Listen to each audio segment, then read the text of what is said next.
प्रधानमंत्री नरेंद्र मोदी 32 लाख गरीब मुसलमानों को सौगाते मोदी दे रहे हैं। मुसलमानों को बड़ा तोहफा देने की बात कही जा रही है।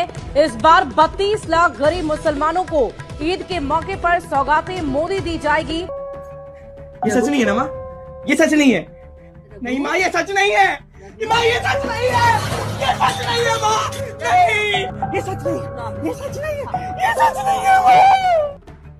मैं फिर आपसे पूछना चाहता हूं, ये जो सौगाते मोदी जिसकी चर्चा हो रही है और इसकी जिम्मेदारी भारतीय जनता पार्टी के नेताओं को दिया गया है कि 32 लाख गरीब मुसलमानों की मदद करें और वो भी रमजान के पावन पर्व पर। सीएम तो मैं भी चल निकल, सीएम तो मुझे नहीं होगा।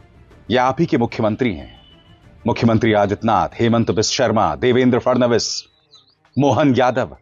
आए दिन ये लोग देश के मुसलमानों के खिलाफ जहर उगलते रहते हैं। सौगाते मोदी दरअसल आपका ये बयान है। सुनिए फिर से। भाइयों बहनों, गांव में अगर कब्रिस्तान बनता है तो गांव में स्मशान भी बनना चाहिए। गांव में अगर कब्रिस्तान बनता है तो गांव में स्मशान भी बनना चाहिए। एक और सौगाते मोदी मैं आपके सामने पेश करता हूं। कपड़ों से दंगाइयों को पहचाना जा सकता है।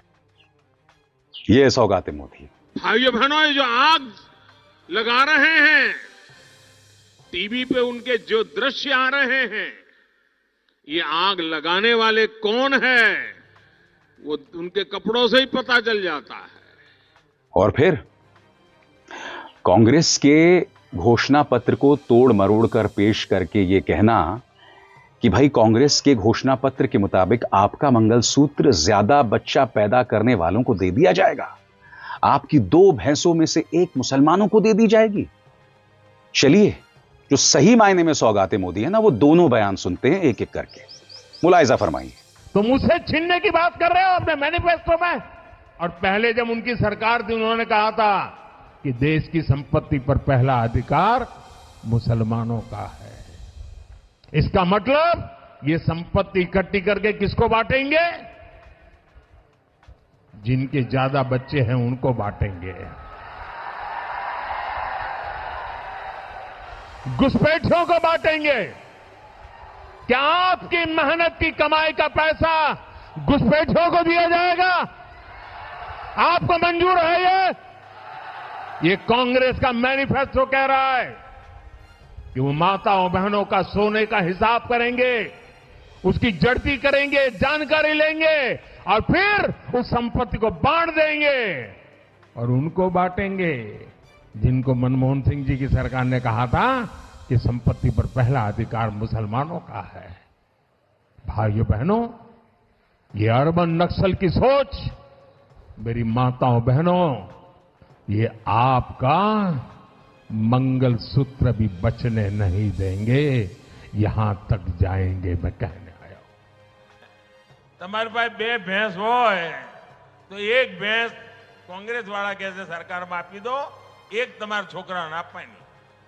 કેમ? તો અમારે એક ભેંસ અમારી વોટ બેંકમાં આપવાની છે। આ કાયદેસર લાવવા મેનિફેસ્ટોમાં લખ્યું છે। બોલો। आप ही के विधायक रहे हैं, आप ही के सांसद रहे हैं और स्वयं आप, कभी आपने गौर किया है कि चुनावी सभाओं में आप क्या क्या नहीं बोलते हैं? सोच बहुत अच्छी है, मगर जब तक आप देश के मुसलमान को बराबर नहीं समझेंगे, उसे सम्मान नहीं देंगे, इन सब के कोई फायदे नहीं है। और मैं आपको पिछले कुछ दिनों की मिसाल के जरिए यह प्रमाणित करना चाहता हूं। सबसे पहले मैं आपका ध्यान खींचना चाहता हूं मुख्यमंत्री आदित्यनाथ के इन 2 बयानों की तरफ। पहला बयान, 100 हिंदू परिवारों के बीच एक मुस्लिम परिवार सबसे ज्यादा सुरक्षित रहता है। 100 मुस्लिम परिवारों के बीच एक हिंदू परिवार तो छोड़िए, 50 हिंदू परिवार भी सुरक्षित नहीं रह सकते। बांग्लादेश, पाकिस्तान आपके सामने उदाहरण है। वो जिक्र किसका कर रहे हैं? बांग्लादेश और पाकिस्तान। आपने मुख्यमंत्री आदित्यनाथ के इस बयान की चालाकी देखी? और सबसे बड़ी बात, आपने मिसाल किसकी दी? बांग्लादेश और पाकिस्तान की। आप चाहते तो संयुक्त अरब अमीरात की मिसाल दे सकते थे, जहां पर माइनॉरिटीज रहती हैं, उनकी जान सुरक्षित है, उन्हें कोई खतरा नहीं है। आप चाहते तो कतर की मिसाल दे सकते थे, आप चाहते तो सऊदी अरब की मिसाल दे सकते थे। और इन तमाम देशों में जो माइनॉरिटीज रह रहे हैं उनकी जान सुरक्षित है। जो हिंदुओं की बेटियां हैं वो खुलकर रात को घूम सकती हैं। कतई नहीं भूलना चाहिए कि इन्हीं बांग्लादेश और मुसलमान की जो कट्टर सोच है उसका अनुसरण भारतीय जनता पार्टी और उनके सहयोगी संस्थान कर रहे हैं। वरना आपके सामने दुर्गा विसर्जन के दौरान बहराइच में क्या हुआ आप सब जानते हैं कि मस्जिद के सामने खड़े होकर अश्लील डीजे के गाने चलाए गए और इस तरह की ढेरों मिसाल सामने उभर कर आती हैं। मैं मुख्यमंत्री आदित्यनाथ से पूछना चाहता हूं, पश्चिमी उत्तर प्रदेश में वो जो फरमान जारी किया गया था कि हर दुकानदार को अपनी दुकान के सामने अपना नाम, अपने धर्म का परिचय देना पड़ेगा, जिस पर सुप्रीम कोर्ट ने रोक लगा थी, वो अब भी बदस्तूर जारी है या नहीं है? फिर पूछना चाहता हूं प्रधानमंत्री नरेंद्र मोदी से, हमारे सामने मिसाल है मुख्यमंत्री आदित्यनाथ की, इनकी ढेरों मिसालें हैं। याद कीजिएगा उत्तर प्रदेश के चुनाव हुए थे तब क्या बयानात दिए गए थे कि यह चुनाव 80% बनाम 20% है, और फिर ये क्या बात करते हैं, सौगाते मोदी, सौगाते मोदी। ये हेमंत बिस्व शर्मा, याद कीजिएगा झारखंड के चुनाव हो रहे थे तब ये व्यक्ति खुलकर मुसलमानों के खिलाफ जहर उगल रहा था। मिसाल देखना चाहते हैं और फिर आप बात करते हैं सौगाते मोदी की। सुनिए क्या क्या नहीं कहा था। मैं जब सीएम बना मेरा पास फाइल आया कि मद्रासा शिक्षक को सैलरी देना है। मैं बोला क्या कर रहे हैं मद्रासा साहब, मोल्ला पैदा होता है। अरे मोल्ला पैदा करना का क्या सरकार का काम है क्या? हम हारेगा ना, ये पीताम्बर नीलांबर सिद्धू कानू भगवान बिरसा मुंडा का भूमि इरफान अंसारी आलमगीर आलम लूट लेगा। हमारा बेटियों को लूटा, हमारा जमीन को लूटा, हमारा सरकार को लूटा, हमारा अहंकार को लूटा। दोस्तों, आप में से जो लोग नहीं जानते हैं कि ये सौगाते मोदी क्या है तो मैं आपको पढ़ के सुनाना चाहता हूं। दैनिक भास्कर के मुताबिक भाजपा की ईद पर सौगाते मोदी, 32 लाख मुसलमानों को स्पेशल किट बांटना शुरू, इसमें कपड़े और खाने पीने का सामान। मैं आपको पढ़ के सुनाना चाहता हूं इसमें क्या क्या है। भाजपा ने मंगलवार को सौगाते मोदी अभियान की शुरुआत की। इसके तहत देश भर में 32 लाख वंचित मुसलमानों को ईद मनाने के लिए विशेष किट दी जा रही है। भाजपा के अल्पसंख्यक मोर्चा ने इसकी जिम्मेदारी संभाली है। मोर्चे के 32,000 कार्यकर्ता देश की 32,000 मस्जिदों के साथ मिलकर जरूरतमंदों तक ये किट पहुंचाएंगे। इसके लिए हर मस्जिद से 100 लोगों को मदद पहुंचाने का टारगेट रखा गया है। सौगाते मोदी किट में कपड़े और खाने पीने का सामान है। इसमें महिलाओं के लिए सूट, पुरुषों के लिए कुर्ता पायजामा, दाल, चावल, सेवई, सरसों तेल, चीनी, कपड़ा, और यह बताया जा रहा है कि प्रत्येक किट की कीमत करीब 500 से 600 रुपए है।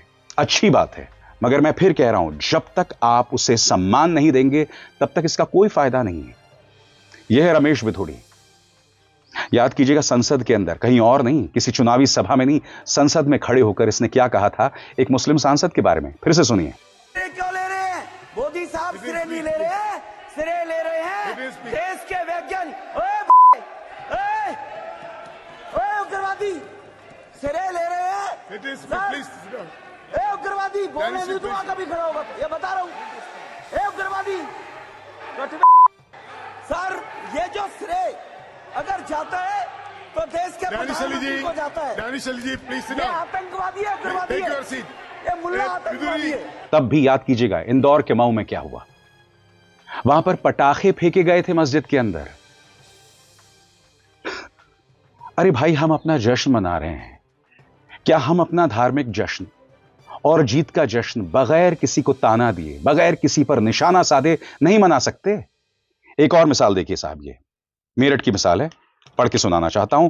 मेरठ धार्मिक स्थल के सामने पढ़ी हनुमान चालीसा जानबूझकर माहौल खराब करने का आरोप, जाने क्यों हुई कार्रवाई। इस तरह के लोग आपके लिए इतनी बड़ी समस्या बनते जा रहे हैं।